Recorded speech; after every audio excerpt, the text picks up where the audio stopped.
Bien, vamos a pasar a otro punto que es el tema de las protestas que hubo en la Ciudad de México sobre la gentrificación.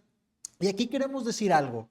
La manera de plantear este problema está llena de inconsistencias, de incongruencias, de contradicciones dentro del grupo de personas que, digamos, más apasionadamente tratan de atacar este problema o tratan de hablar sobre este tema.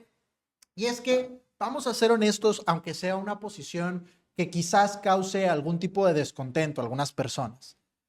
¿Qué es lo que estamos viendo aquí? La gentrificación es un fenómeno en el cual una población externa a una comunidad llega y causa una disrupción tanto cultural como económica. O sea, llegan personas que cambian las dinámicas económicas, los precios que se pagan por las cosas, específicamente por las rentas, etcétera, y además cambian el carácter cultural de una comunidad, como en este caso una colonia, como estas colonias, la Roma, la Condesa en la Ciudad de México. Ok, y además aquí tendríamos que agregarle que esta población, en este caso específico que se está criticando, es una población extranjera que trae un cambio extra, que es un cambio cultural pues muchísimo más fuerte, porque no es gente de la misma ciudad, no es gente del mismo país, sino es gente con una cultura completamente distinta, que es de otro país. eh, Trae un cambio cultural muchísimo más fuerte y un cambio inclusive en el lenguaje que se utiliza, porque las personas que están llegando a estas colonias principalmente provienen de Estados Unidos, que obviamente no habla español. ¿A qué problema les suena también parecido? Pues al problema de la inmigración ilegal en Estados Unidos, la inmigración masiva ilegal en Estados Unidos, que es algo que en México pues queremos defender. Y aquí es donde vemos una primera contradicción y una muy fuerte. Tú dices, a ver, esta gente está llegando de fuera, está cambiando la cultura de mi comunidad, está cambiando el idioma que se habla y está cambiando la dinámica económica. Y eso a mí no me gusta.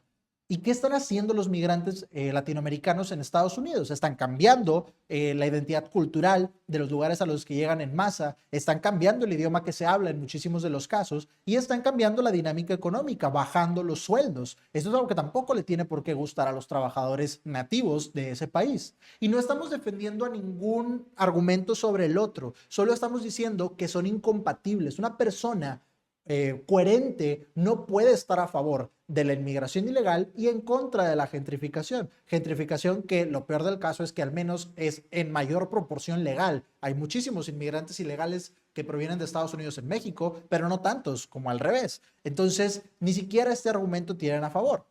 Y aquí queremos decir algo que es muy importante para tratar de ser una persona, digamos, congruente al momento de hablar. Muchas personas quizás están diciendo, quizás ya van a medio comentario que nos van a poner aquí en este clip o en este video, diciendo, no, no, no, pero es que los trabajadores mexicanos en Estados Unidos les ayudan a ellos y les dan trabajo barato y son buenos para su economía y los inmigrantes de Estados Unidos en nuestro país son malos para nuestra economía. Pues, ¿qué crees? Que a ti no te toca decidir qué es lo que una población externa, extranjera, va a tomar como bueno y malo. Y este es un punto importante para nosotros.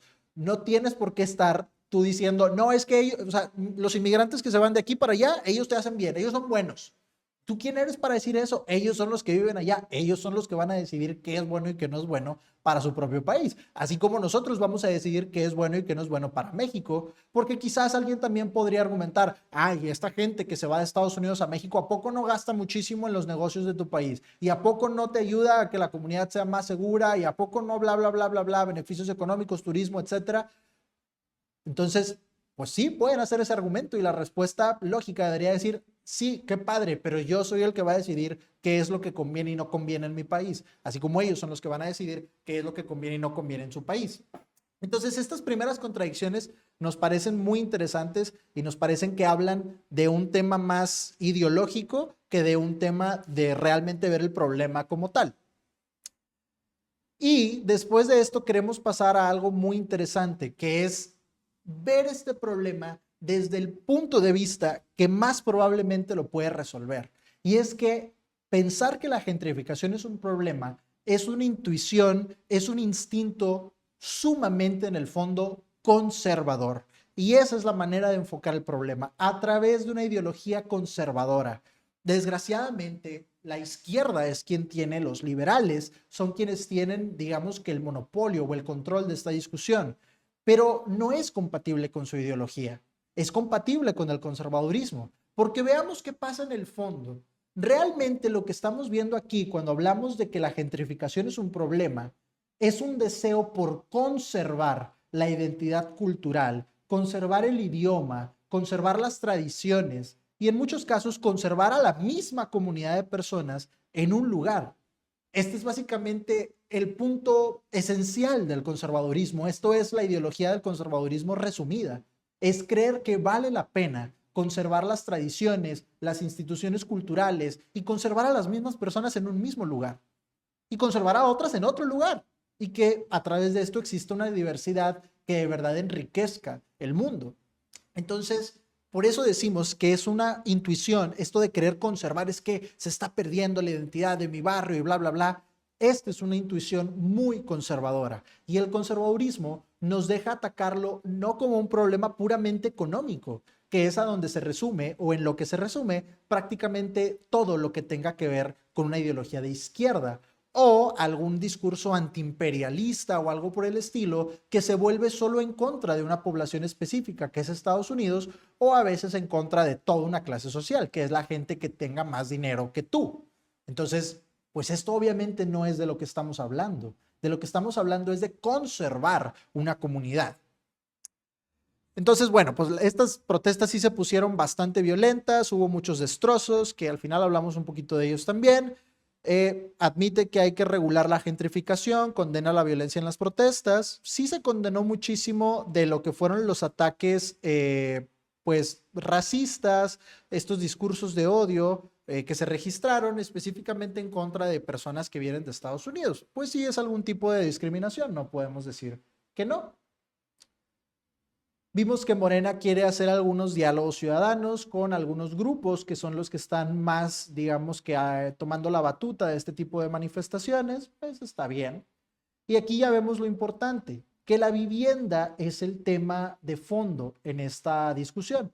Expresan, bueno, se reprueban estas expresiones de xenofobia contra personas migrantes, y esto pues nos parece que es muy congruente con la posición histórica de México. México nunca ha sido un país que esté en contra de la migración, ni hacia México ni desde México, y sobre todo en este momento que Estados Unidos ha puesto el dedo sobre ese tema, pues sería muy extraño querer decir que estamos en contra ahora de la inmigración. De hecho, el Departamento de Estado en Estados Unidos, el Departamento de Seguridad Nacional, sacó esta foto bastante, pues, irónica, diciendo a sus ciudadanos, bueno, a las personas mexicanas que viven en Estados Unidos ilegalmente, diciendo, ah, mira, ¿te gustan las protestas de la Ciudad de México? Yo te ayudo a que te deportes para que vayas y participes también. Pues algo ahí bastante jocoso, ¿no? Que se aventó Estados Unidos, pero que nos deja ver precisamente esta incongruencia de la que estamos hablando nosotros. Y bueno, vimos que insultaron a Luisito Comunica, no sabemos qué tiene que ver Luisito Comunica con este tema, pero vamos a hablar del tema importante. Este artículo muy interesante otra vez de Viri Ríos, al final nos da 3 puntos que ella cree que son accionables para tratar de combatir el problema de la gentrificación. Y con 2 estamos bastante de acuerdo y con 1 creemos que no va por ahí. Porque el primer punto que ella propone al gobierno de la Ciudad de México es el de aumentar los impuestos sobre las viviendas de segundo uso o sobre los terrenos abandonados.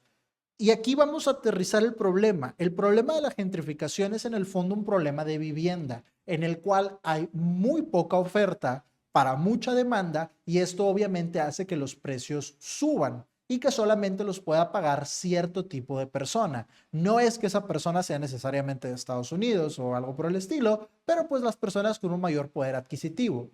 Este no es un tema de estar discriminando a priori a una población nativa, a la población histórica de ese lugar. Es más bien un tema del que vivir ahí se vuelve cada vez más exclusivo, porque no hay muchas oportunidades de vivir en esos lugares, porque no hay mucha vivienda.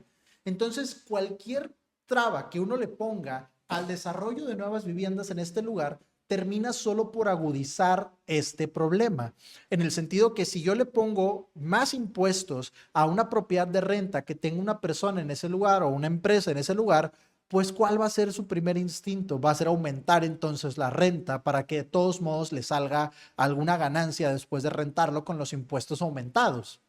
y se va a volver un lugar todavía más exclusivo. Va a ser un lugar en el que sea más difícil querer construir algo. ¿Yo por qué voy a decidir construir un departamento o un pequeño edificio si los impuestos son tan altos? Pues mejor no lo construyo en otro lado. Y esto disminuye todavía más la oferta que hay. Entonces, este punto de regular a través de hacer más difícil que yo rente una propiedad en esos lugares no es el camino correcto. Lo que queremos hacer es todo lo contrario, que sea más fácil que se pueda rentar alguna propiedad en ese tipo de lugares, para que esto haga que más personas traten de construir edificios, traten de desarrollar espacios en los cuales se aumente la oferta y por lo tanto pueda bajar el precio.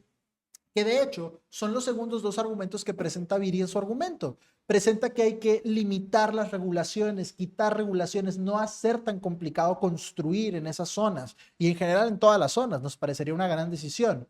Entonces, este para nosotros es una solución muchísimo más viable, en la que sabemos que hay regulaciones de construcción muy pesadas que desincentivan que una desarrolladora o que una persona individual con su dinero quiera construir vivienda. Obviamente todo el mundo tratamos de maximizar la ganancia que nos puede dar nuestro dinero. Y si en mis planes está construir un departamento o un pequeño edificio, una vecindad o lo que sea, o un local comercial, lo que sea, pues obviamente voy a buscar que sea en el lugar que más me convenga. Y una persona al momento de rentar va a buscar rentar en un lugar donde más le convenga. Si quitamos estas regulaciones, permitimos que más personas vean conveniente construir en estas colonias y que por lo tanto, como más personas construyeron, los precios puedan bajar de tal manera que sea más conveniente que muchas personas quieran vivir ahí. Este es el verdadero camino para atacar el problema de fondo, que es un problema de vivienda. Y aquí queremos ver un punto todavía más interesante, que es el tema de cómo hemos entendido el desarrollo económico de México. Veamos este mapa que tiene que ver con la densidad de población. El país está vacío. ¿Por qué hay tantas personas compitiendo por una renta en la Ciudad de México o en ciudades grandes como Monterrey, en menor medida Guadalajara? Porque no hay opciones fuera de estas ciudades. Estas ciudades no tienen un aumento de población a través de una gran tasa de natalidad. Tienen un aumento de población a través de gente de zonas más rurales que emigran y se van a vivir a estas ciudades.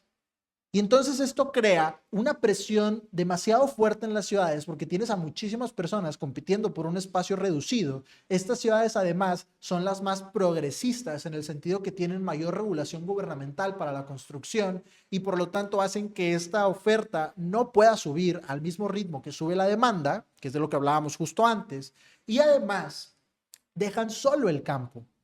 Y hay que entender algo, estas personas no se van del campo simplemente porque quieran. Se van del campo porque no hay opciones viables para un crecimiento económico en el campo.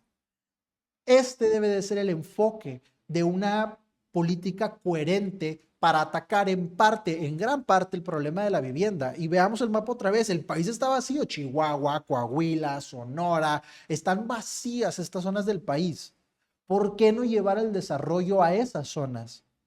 Este es un cambio de enfoque que a nosotros nos parece esencial para crear un país verdaderamente desarrollado. No tratar de favorecer cada vez más y más los trabajos que ofrece la ciudad, sino ofrecer también los trabajos que el campo puede realizar. Esta fantasía de que el progreso era que todo el mundo se volviera licenciado y todo el mundo tuviera un trabajo de oficina es eso, es una fantasía porque no existen tantos trabajos de este tipo para las personas. Y lo único que haces es que favoreces solamente los modelos de crecimiento económico que son propios de las ciudades. Y eso hace que todo el mundo tenga que emigrar a la ciudad y eso crea lo que estamos viendo aquí.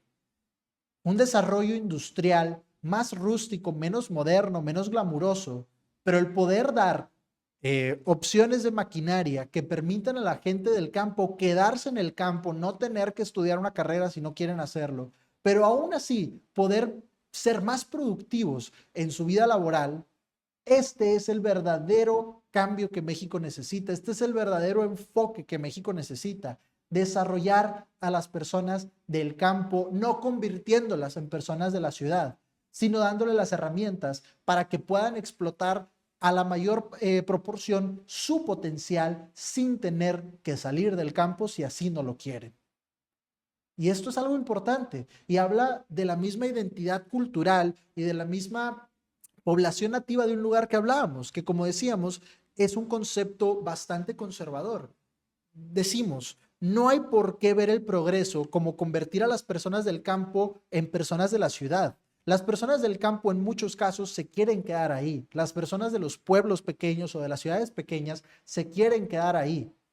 El gobierno debe de darles las herramientas para que eso sea viable. Y si se quieren ir, que se vayan, claro, obviamente.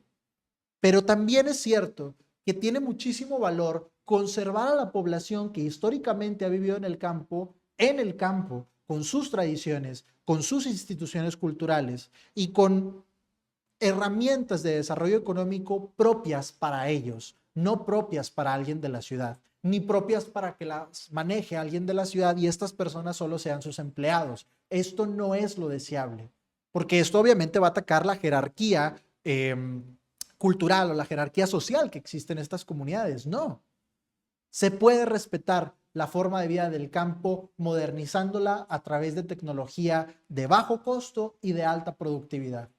Y recordemos este último punto, la meta no es que se conviertan en personas cosmopolitas de la ciudad, la meta es que se conviertan en lo que sea que quieran convertirse, pero de la manera más sencilla y productiva posible. Entonces, pues sí, es un punto muy interesante el de la gentrificación y como vemos, es un punto que se puede abordar de mejor manera desde intuiciones y desde ideas conservadoras, en el sentido de que claro que vale la pena conservar la identidad cultural, la identidad digamos, étnica y la identidad del lenguaje de una comunidad, las dinámicas económicas de una comunidad, claro que esto vale mucho la pena. Claro que vale la pena conservar la identidad cultural, las dinámicas económicas, la misma población nativa de una comunidad. Claro que esto vale muchísimo la pena. Y esto es una idea profundamente conservadora.